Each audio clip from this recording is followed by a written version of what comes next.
Hoje trago-vos o vídeo sobre os filmes e as séries que andei a ver durante o mês de Abril. Olá pessoal, tudo bem? Então, hoje trago-vos finalmente, novamente, o meu vídeo habitual de filmes e séries do mês, que eu costumo trazer no final de cada mês, antigamente juntamente com o vídeo de leituras, mas agora como eu não ando a fazer muitas leituras, deixo isso mais para os vlogs, mas este vídeo eu quero manter a falar sobre os meus filmes e as minhas séries. O início do ano para mim foi um bocadinho complicado, porque como vocês sabem eu estive a fazer a maratona dos Oscars e portanto acabei por não ler, por não ver muita coisa. Sobre os Oscars eu fiz a maioria das opiniões do blog, por isso eu deixo sempre o link do blog nas caixas de informações para vocês poderem visitar e para vocês poderem ver as opiniões. Mas durante o finalzinho de março e o início de abril eu acabei por ver outras coisas que não foram direcionadas aos Oscars e é sobre isto mesmo que eu venho falar hoje. Vou falar ainda um bocadinho de alguns filmes que eu vi em março, que não são Oscars, e depois sim entraremos no mês de abril. Desde já aviso que não foi muita coisa, porque eu também andei a tentar voltar à minha vida normal, entretanto também estive um bocadinho doente, como quem acompanha os vlogs sabe, e por isso vamos lá então ao vídeo. Então, no finalzinho do mês de março eu vi apenas um filme que não era Oscars e que foi o filme Table 19 ou Mesa 19 em português, não sei se ficou assim, eu não sei se este filme chegou cá a Portugal. Que é um filme indie e que eu gostei bastante. Era um filme que me despertou alguma curiosidade quando eu o vi pelas internets fora, porque tem uma atriz que eu gosto bastante, que é a Anna Kendrick. Para quem não se lembra, ela entra no Pitch Perfect. Ela é uma das protagonistas, a maior protagonista do Pitch Perfect.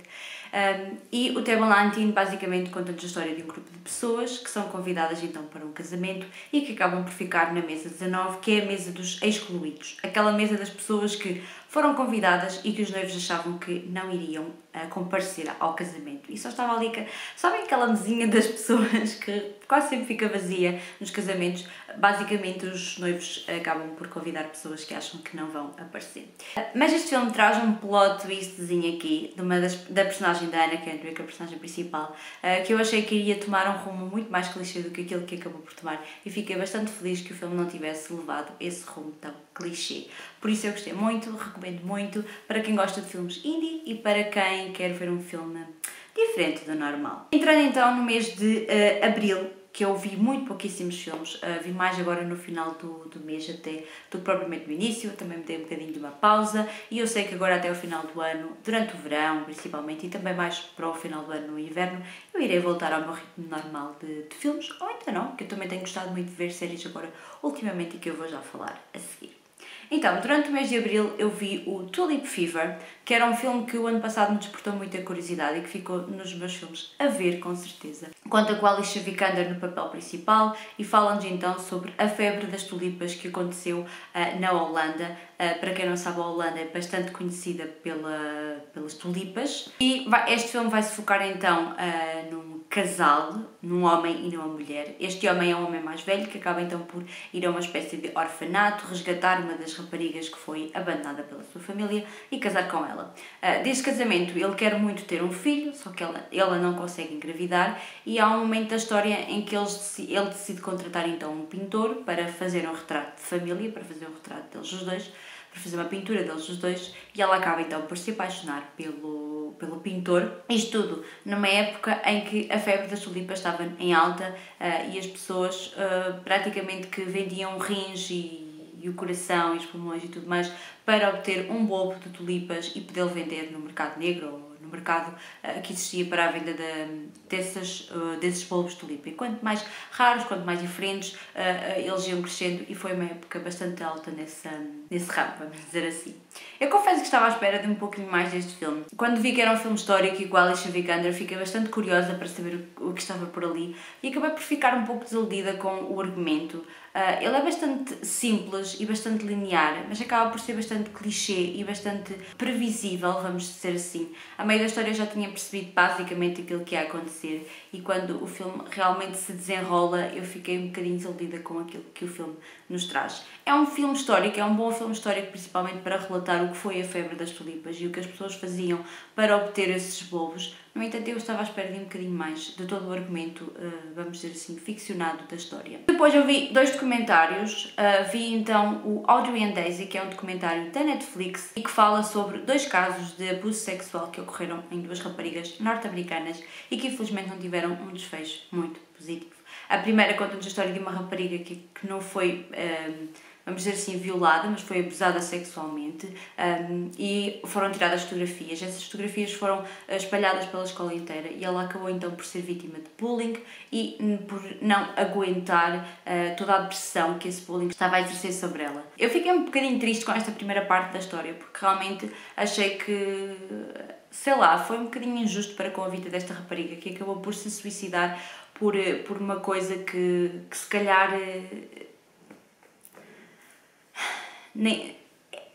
foi o que eu disse depois no vlog.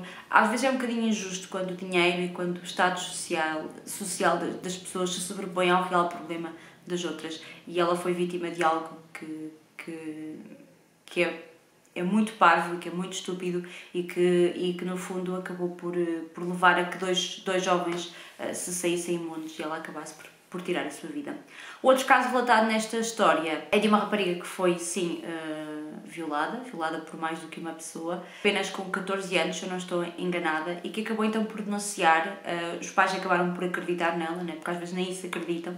Os pais acreditaram nela, todas as autoridades acabaram por acreditar nela. No entanto, a pessoa que fez a maior violação era uma pessoa muito importante na cidade e toda a gente acabou por ficar contra ela. E ela acabou então por levar esse estigma para o resto da vida, porque realmente meteu-se com a pessoa errada, como eles dizem no filme, e é um bocadinho injusto. É um bocadinho revoltante às vezes até ver este tipo de comentários, porque depois vemos tipo polícias ou xerifes ou pessoas importantes da cidade a dizerem coisas simplesmente estúpidas. Porque realmente se lhes acontecesse às pessoas da família deles, eles não iriam gostar. E portanto acho que é um bocadinho injusto às vezes certas e determinadas afirmações que fazem.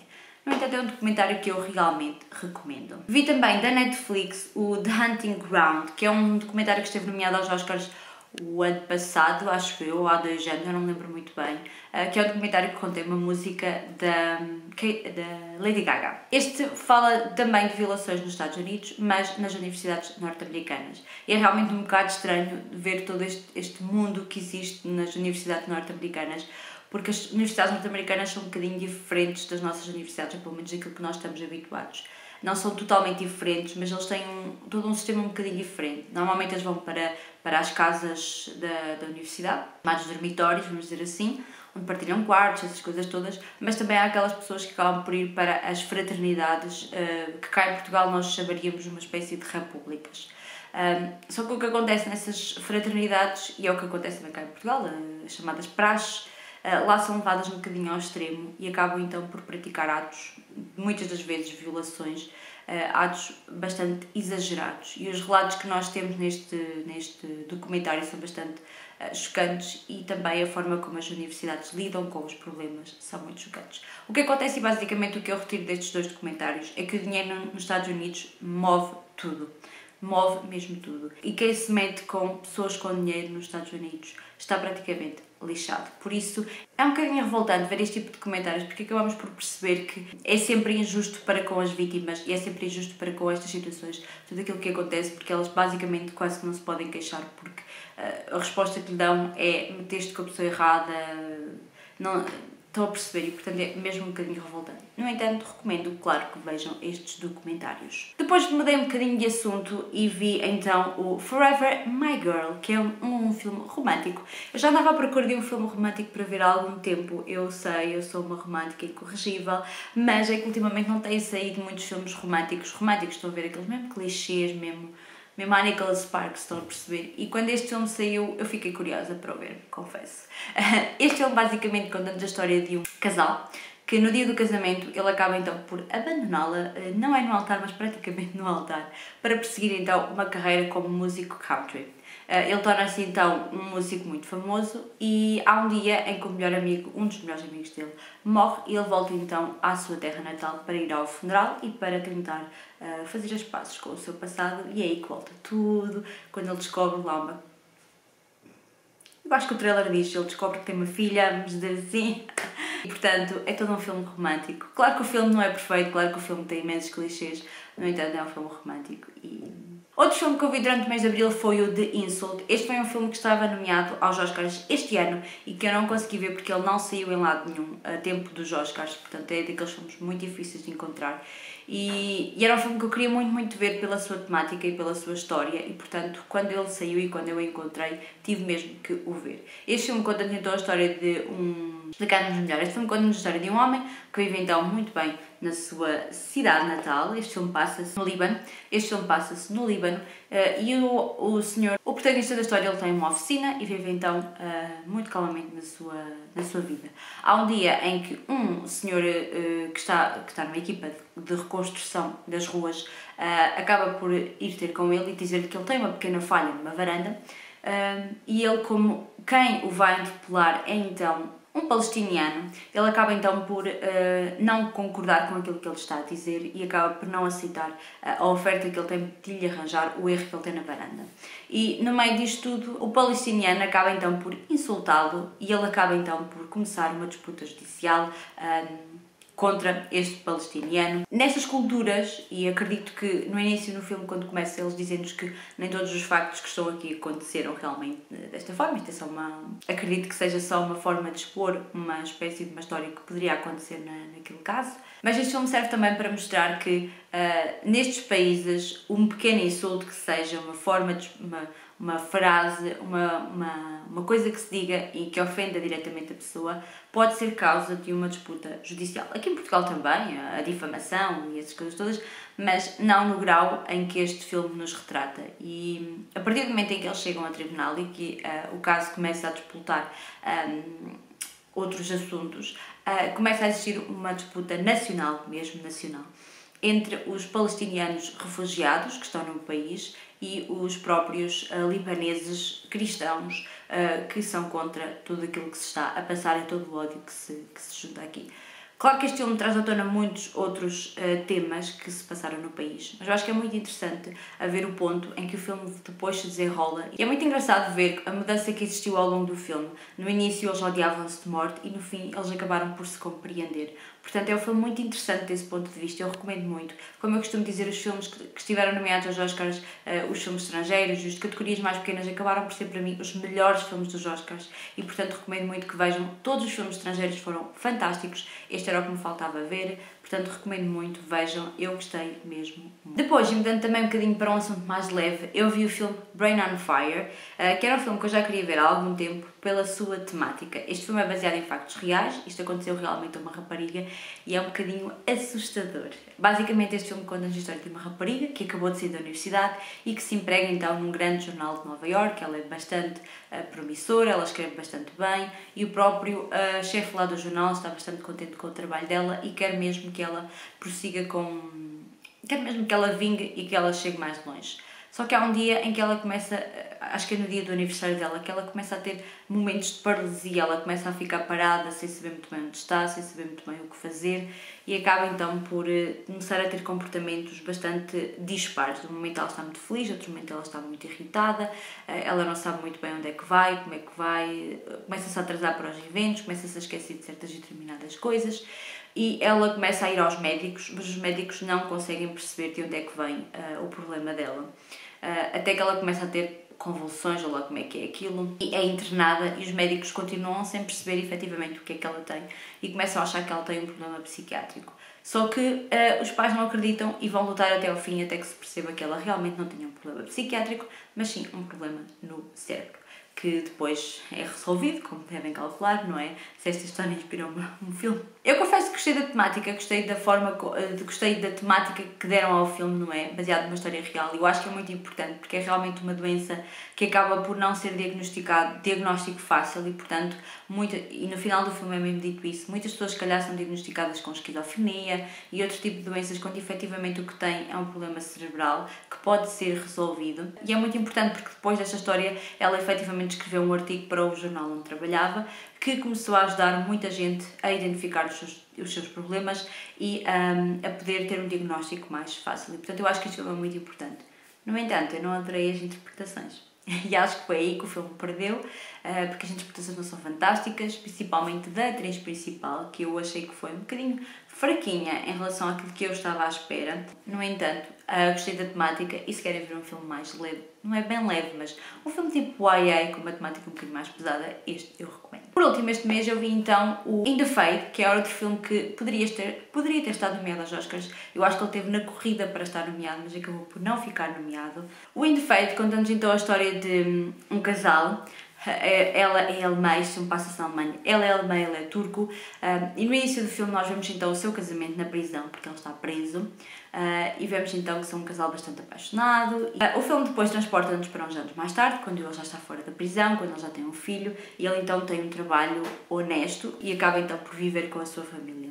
No início do filme nós vemos então ela a ir entregar o filho ao seu escritório e a ir sair com uma amiga. E quando ela regressa ao escritório para poder ir ter com a família, ela percebe que houve uma explosão à porta do escritório e que existem duas vítimas mortais, uma criança e um homem, que são eles. E é aí que toda esta história começa, com a investigação e com a percepção de que ao início poderia ter sido um ataque terrorista, uma vez que vivemos nos tempos em que vivemos, mas depois logo se percebe, e também através da ajuda dela, que poderão ser também motivos dos grupos nazis que ainda existem, ou grupos pró-nazis que ainda existem na Alemanha dos dias de hoje.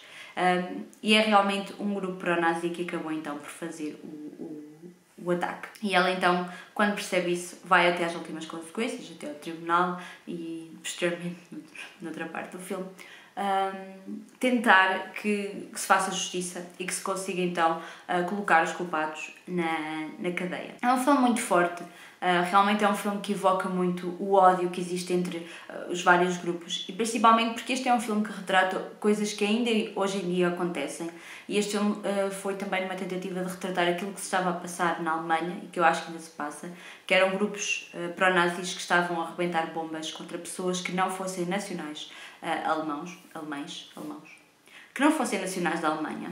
E, portanto, é um filme que evoca muito esse ódio, esse racismo que ainda existe e que eu acho que existe ainda muito desde a Segunda Guerra Mundial e também desde muito o Hitler, que acabou por despoltar em muitas pessoas esses sentimentos de ódio. É um filme muito duro porque vemos então a luta de uma mulher que acaba então por perder o homem que ela amava incondicionalmente e o filho também, que ela amava incondicionalmente, por uma questão estúpida e acaba então por ir para tribunal e acaba por ter um julgamento bastante difícil. Eu confesso que foi muito difícil também ver este tipo de julgamentos. É também um sistema judicial um bocadinho diferente, apesar da lei não ser assim tão diferente da portuguesa, por acaso foi muito engraçado, as leis lá eu percebi que não eram assim tão diferentes, mas o sistema de tribunal é bastante diferente. E é bastante duro ver algumas coisas que acontecem ali e é muito duro perceber que os tribunais, os advogados ainda não são assim tão imparciais como deveriam ser. É um filme duro, é um filme que eu recomendo muito, eu gostei mesmo muito.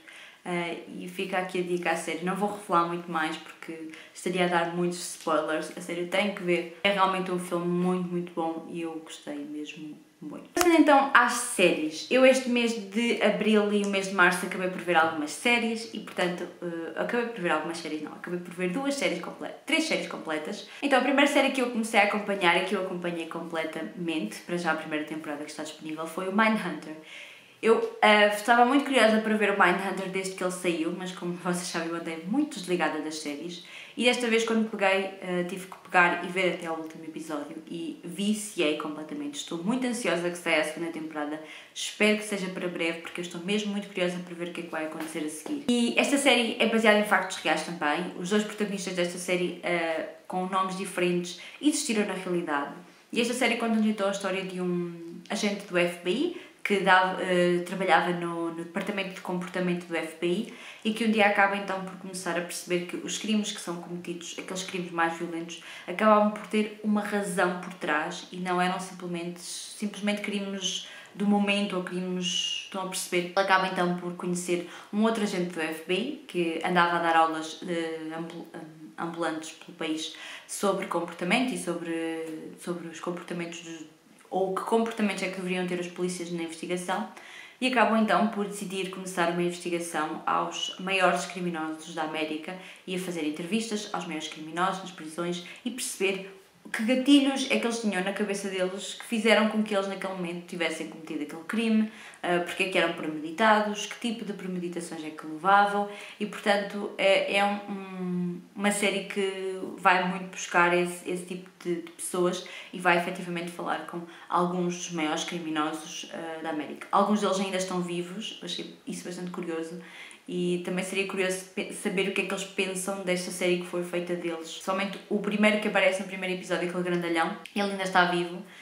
Tem poucos anos ainda, tem 60 e poucos anos pelo que eu percebi na internet, ou 70, ou o que é. Portanto, eles foram todos sentenciados à vida na cadeia, life in prison. Cá em Portugal é prisão perpétua.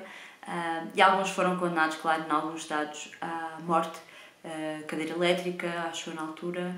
Mas nem todos os estados têm a prisão a morte. Eu gostei muito, é uma série muito realista, é uma série muito interessante do ponto de vista não só dos crimes que eles investigam e dos criminosos que eles investigam, mas também daquilo que essa investigação lhes estava a fazer a eles e lhes fez a eles, porque é realmente uma investigação muito dura e muito pormenorizada e falam sobre coisas que realmente mexem. Eu gostei muito que a personagem principal, o agente do FBI mais novo, fosse realmente um agente bastante assertivo e que não tivesse medo de fazer as perguntas, porque realmente neste tipo de trabalhos não se pode ter medo de fazer as perguntas, ou pelo menos não se pode ter não é aqueles preconceitos para si, tem que se ir fazer o trabalho e cá fora é que pensamos nisso.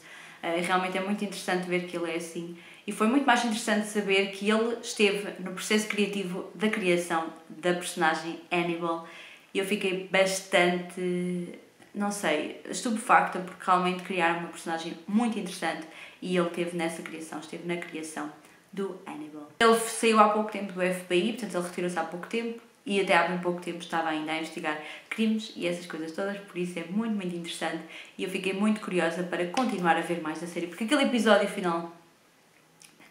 Por isso, quem mais aí é fã de Mindhunter, partilhe comigo. Outra série que eu andei a acompanhar foi a série Collateral. É uma série de apenas 4 episódios, é uma série inglesa e conta com a participação na personagem principal da Carey Mulligan. Ela é mais conhecida por alguns filmes.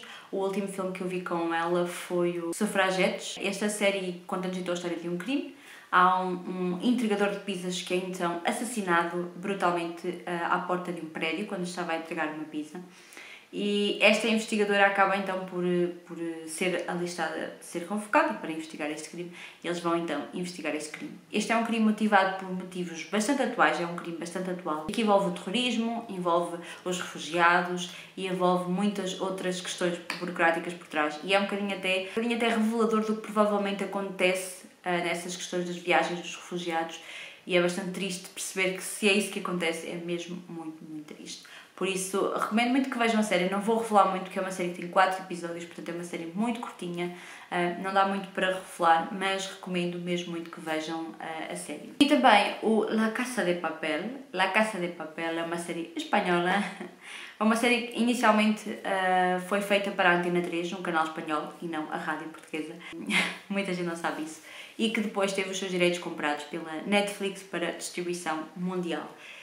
Eu inicialmente não era para ver esta série já, mas depois estavam pessoas lá, 2 colegas minhas lá no trabalho estavam muito entusiasmadas com a série e eu fiquei curiosa e disse não, eu tenho que ir ver. Realmente também gostei muito da série, viciei um bocadinho, mas eu acho que a série não teve o impacto que teve em mim como teve em outras pessoas. A série basicamente é sobre um assalto que é feito e planeado pelo professor e ele então recruta um grupo de pessoas para poderem fazer este assalto, que é o assalto à Casa da Moeda e Timbre de Espanha. Bem, esta série é bastante interessante, logo pelo seu efeito visual e por todo o seu a sua imagem, lá com as máscaras do Dali e toda a sua imagem. Mas eu acho que a série ganha muito mais pela sua edição, pela sua realização e pela forma como a história nos é contada do que propriamente com as interpretações e com tudo mais que nos é apresentado. Eu gostei muito do ritmo da série e foi isso que me fez ficar presa então a ela.